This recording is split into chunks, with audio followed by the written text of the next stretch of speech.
सुषमा, माय Marathi 24x7 news channel मध्ये आपल्या सगळ्या दर्शकांचे अगदी मनापासून स्वागत। पाहूयात आता महत्त्वाची बातमी।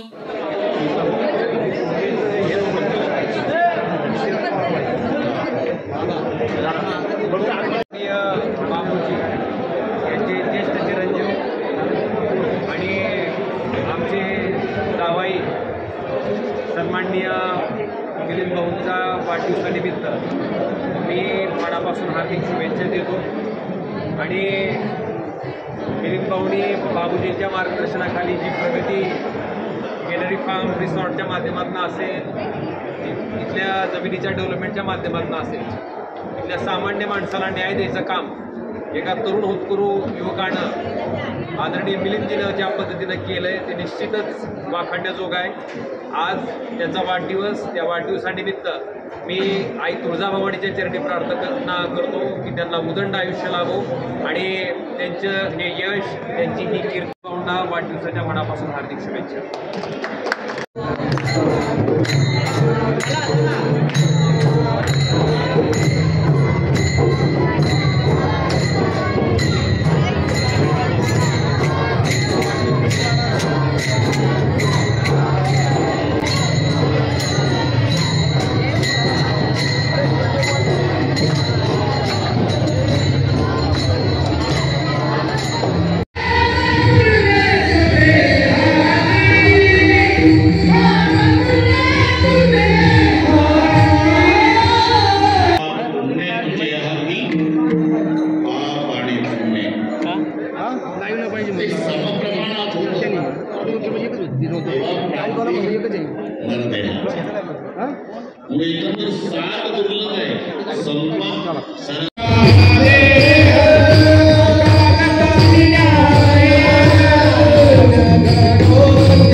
मिलिंद वाळन यांच्या 46व्या वाढदिवस अभिष्ट चिंतन सोहळ्याच्या निमित्ताने ज्यांचं या ठिकाणी कीर्तन झालं ते महाराष्ट्रातील नव्हे जगातील मराठी भाषेमधील विद्यावाचस्पती आणि सर्वस्पर्शी असे आदरणीय महाराज रामरावजी ढोक महाराज या कार्यक्रमाच्या निमित्तानं या ठिकाणी उपस्थितलेले सांप्रदायिक क्षेत्रातील सर्वच महाराज मंडळी, गायक, वादक, टाळकरी, माळकरी आणि आमच्यासारखे राजकीय क्षेत्रातले सर्व कार्यकर्ते, पदाधिकारी, गणपतराव मेघडेंनी सांगितलं त्याप्रमाणे अपक्षांचे सुद्धा पदाधिकारी, कारण त्यांचा सुद्धा आपल्याला मिलिंद भाऊ विचार करायला पाहिजे। माझे सहकारी मार्गदर्शक स्वर्गीय आमदार विनायकरावजी निमण यांचे सुपुत्र गणी निमण, मिलिंद भाऊचे पिताश्री नंदकुमार बाबूजी वाळन, मातोश्री वसराताई वाळन, बंधू सागर वाळन, त्यांच्या दोघांच्या धर्मपत्नी, त्यांची मुलं आणि स्वर्गीय सोनू आणाजी वाळद मास्तर, स्वर्गीय विठोबाजी खालेकर मास्तर, सर्व आप्तेष्ट पटवार, सर्व राजकीय क्षेत्रातील उपस्थित असलेले मान्यवर, अजितदादांचे स्वयंसहाय्यक मुसळे साहेब,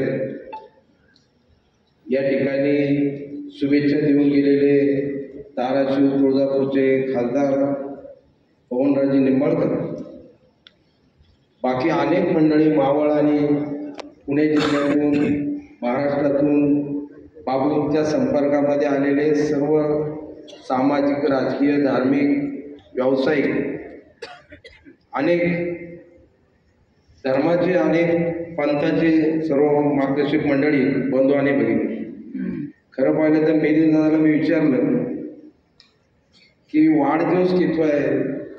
त्याचं कारण असं की ऑगस्ट 3 16 आहे. पत्रकार मित्र या ठिकाणी सगळे बसलेले आहेत. सूत्र संचालक मारणे म्हणले 45 पूर्ण झालं, 46 वर्ष सुद्धा. आणि नाव मिलिंद असल्यामुळं डॉक्टर बाबासाहेब आंबेडकरांनी मिलिंद महाविद्यालय सुरू केलं. बाबूजी, तुम्ही एक सामाजिक क्षेत्रामध्ये काम करणारं एक व्यक्तिमत्व 45 वर्षापूर्वी समाजाच्या पुढे आणण्याचा प्रयत्न केलेला आहे. आणि मला वाटतं योग्य वेळी 40 नंतर जसा चष्मा लागतो तसेच 40 नंतर आकडे सामाजिक क्षेत्रामध्ये आलेली व्यक्ती ही परिपूर्ण असते. नाही तर आज काय झाले, जन्म झाला, वर्ष 6 महिन्यानंतर तेव्हापासून त्याचे बोर्ड लागायला सुरुवात करतात.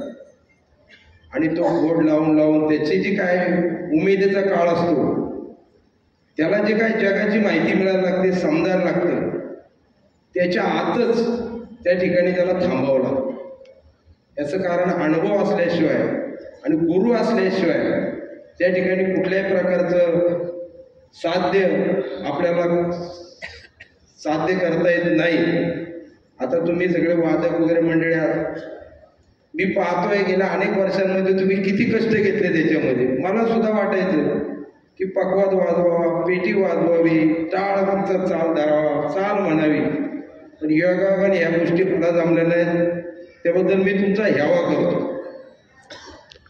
याचं कारण हेवा करण्याचं, तुम्ही रोज जिलेबी आणि बाकीच्या गोष्टी खाताय आणि मी जे खातोय महाराजांनी सांगितलं मल आणि काय, अशा प्रकारचं या क्षेत्रामध्ये मी गेल्यानंतर मला हे जाणवते. मला या ठिकाणी दुसरा एक आनंद आहे की पूर्वीच्या काळामध्ये कोरायगडाच्या पायथ्याशी हा कार्यक्रम होतो. इतिहास काळामध्ये जर पाहिलं तर माझे पूर्वज या किल्ल्याचे किल्लेदार होते. आणि हे जे सगळे ज्यांचा उल्लेख केला मेंगड्यांनी, हे सगळे त्या काळातले मावळे त्या किल्लेदार होते. आता आमचं आडनाव ढमाले, ढमाले दमले म्हणून बाकीचे पुढे आले. आणि हे मावळे नसते तर ढमाले काही करू शकले नसते. म्हणून छत्रपती शिवाजी महाराजांच्या काळापासून वारसा असलेली ही घराणी आहे. मग कालेकर असोत, वाळंद असोत, बोडके असोत, मेने असोत, दाभाडे असोत किंवा काही बाकीचे, मला सर्वांची नावं आणि गावं माहिती. एक चांगलं काम आपण करत आहात. शेवटी किती जरी पाकिट मागायची महाराजांनी सांगितलं, चांदी सोनं हे दिलं तरी माणसं येत नाहीत. मी कालच एका समारंभात होतो, केंद्राचे एक मंत्री आले होते, 500 माणसं जेव्हा महाराज तिथं नव्हती. आणि तो माणूस देशामध्ये 1 नंबरचं काम करणारी व्यक्ती आहे आजच्या सरकारमध्ये, केंद्रात. तर मला वाटतं त्यांचं काय चुकतं का? काम करणाऱ्या माणसाचं मताधिक्य कमी होतं, काम न करणाऱ्यांचं मताधिक्य वाढत चाललेली. अशी आज समाजामध्ये परिस्थिती आहे. मिलिंद भाऊ, तुम्हाला राजकीय क्षेत्रात यायचं का नाही मला माहिती नाही. बाबूजींना मी मागे एकदा 10-20 वर्षापूर्वी म्हटलं होतं, वैभव कोवळे आहेत तिथं आमचे पाळंदाचे जावं. बाबूजी म्हणले एवढं सोडून बोला. मी म्हटलं का? म्हणले माझ्या वडिलांना एवढा त्रास झालेला आहे. तेही सरपंच होते त्यांच्या काळामध्ये. त्यामुळे या क्षेत्रामध्ये यायचं असेल तर खूप टाकीचे घाव सोसल्याशिवाय देव पण येत नाही. आता काय झाले की आता छापाच्या गणपती किंवा छापाचे सगळ्या मूर्ती तयार होत आहेत आणि छापाच्या मूर्तीमुळे समाजामध्ये एक काही गोष्टी ज्या निर्माण झालेल्या आहेत या गोष्टींमध्ये खऱ्या अर्थाने विचार करण्याची गरज आहे. भरड धान्य कणिकभर असतं, बियाचं धान्य मूठभर असतं. तशा प्रकारच्या या परिवाराचे मिलिंद आणि बाकीचा परिवार जे असेल, बाबूजी असतील, हा विजयाच्या रूपाने ही व्यक्तिमत्व या ठिकाणी आपल्याला लाभलेले आहेत. या ठिकाणी आधी बोलण्यापेक्षा माझ्या परिवाराच्या वतीनं, माझ्या सहकार्याच्या वतीनं आपल्या सर्वांच्या चालू घडामोडींचे अपडेट जाणून घेण्यासाठी आपल्या चॅनलला सबस्क्राईब जरूर करा, लाईक करा, शेअर करा व कमेंट देखील करा. बेल आयकॉनवर प्रेस करा व नोटिफिकेशन्स मिळवा.